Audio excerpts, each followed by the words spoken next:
do the Cavs now because after a disappointing loss at the Celtics late last week, they bounced back with a nice win against the Pistons. We expected that. I got to admit, I did not watch a minute of that. I didn't either. I didn't feel there was a need to. No, I did follow it on my phone. I'm not watching them play the Pistons. And if it got dangerously close, I was going to turn it on just so I could let my blood pressure boil. Right. But it was what we expected. It was a pushover win.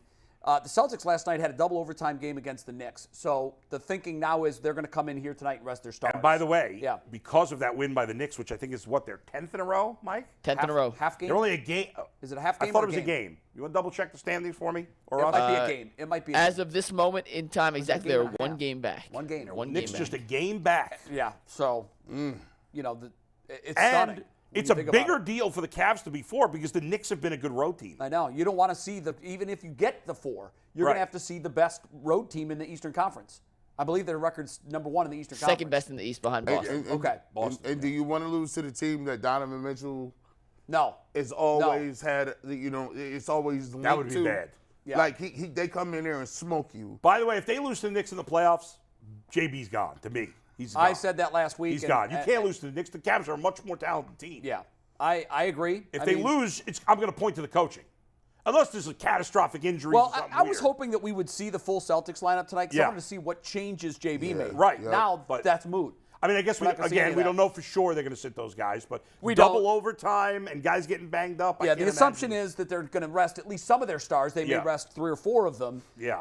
So all of our discussion points kind of flew out the window because I wanted to ask you guys what adjustments you were specifically looking for JB to make. I don't really think we're going to get much out of that. And the assumption here also is that they're going to kind of I don't think it'll be an easy win, even if the Celtics do rest their stars. I just think that the Celtics have good role players. They have a good bench.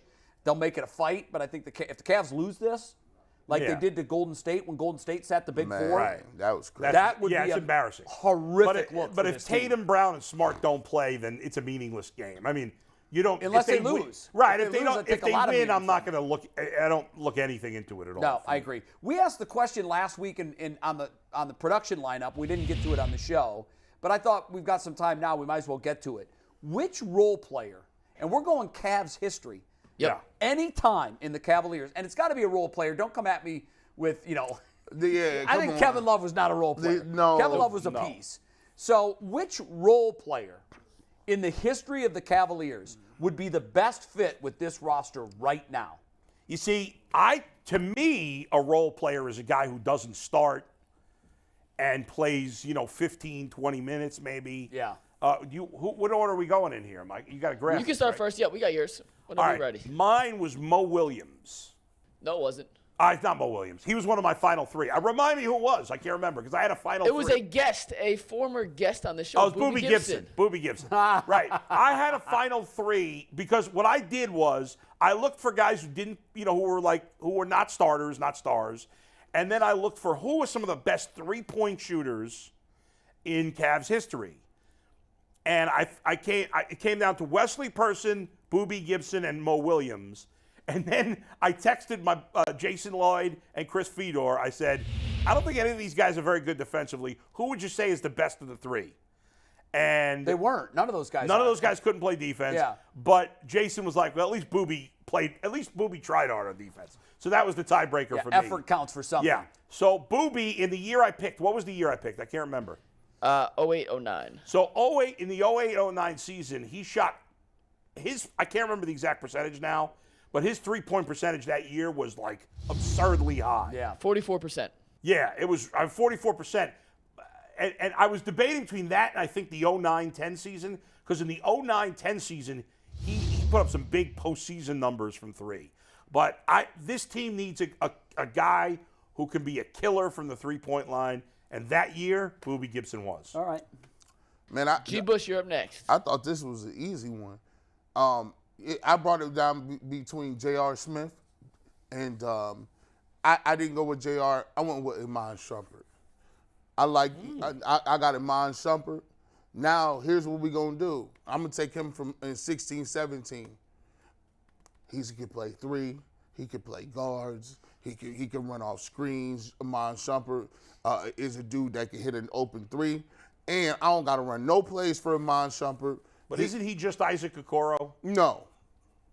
No. Yeah, G. kind of is. He kind of is, man. Amon Shumpert is Kinda he's a way better scorer than Okoro. And what was his 3-point percentage that year? Not good. I'm going to tell you, and you're going to be like, ooh, that's not what I thought it was. Yeah. And shout out to Amon Shumpert, hell of a basketball player overall. But let me find his basketball reference here. What did he shoot for 3? I'm pulling it up. Give me 1 sec. And For his career, G, Yeah. 33.7%. Oof. By the way, all 3 of the guys that I had as finalists, Wesley Person, Boobie Gibson, and Mo Williams, all had a better 3-point percentage career-wise than J.R. Smith. J.R. just took a ton of threes. He was a volume shooter. Yeah. Volume shooter. Yeah, Ooh, he wasn't a shooter. I was looking at his field goal percentage. It say 41 right here. That's from the field goal. We don't know about that. See? Are you changing? And we don't know about that. Hey, G, we have JR because that's who I picked when I was supposed to do this. I was either going to take him or JR. I'm taking JR Smith. And the one thing with JR, and Bull is right, he was a volume 3-point shooter in the 2015-2016 season. He did shoot 40% from the 3-point arc, which is a very serviceable number for a guy who made 204 threes, which is the team record. He averaged 12.4 points. In that season, while he wasn't the greatest defender, he did have his best defensive season. So He played think he very was good defense that year. I think he was the obvious, the I thought easy he was the answer. obvious choice. That's What? why I didn't pick him. I wanted to try somebody else. Yeah, JR for me was on the fringe of is he a role player or not, and I think on that team he was. He was on that team. Yeah. He could be off. Yeah. You went He with could someone, be a Jay, piece. who me and Bull actually don't think was Yeah, a role that's true. player. No, the year that I'm taking him, he was a role player. He didn't start. I want him his rookie season. I think he started maybe 15 or 20 games. You might want to look that up. I'm on it. Here's what Hot Rod Williams could do. He played terrific defense, and that's what this team needs. You said last week, we were having a conversation, until this team finds a player that can shut down the elite threes in this league, and that's a very tall task. Yeah. They're in trouble, and you're right, we are. Because right now, the gap between acceptable and where we are is big. Yeah, huge. Hot Rod Williams would come off and he would give you energy minutes. And he was, even though he didn't start until late that season, and I think then Jay, it was because of He an started injury. every game He as started a every rookie. game that year. His rookie year. He started 80 games. Are you sure? And was the Yeah. second leading scorer of the team. He's not a role player. I'm still taking him. Because he wasn't the top 3 players on that team. You're right. Tell me who the top 3 players Wasn't he were on their that team. second leading scorer? No, wait. Tell me who their top 3 pieces were that year. According to the Cavs, give me a sec. I gotta pull it up. I gotta dig through NBA reference. It would be Doherty, Nance, and Price.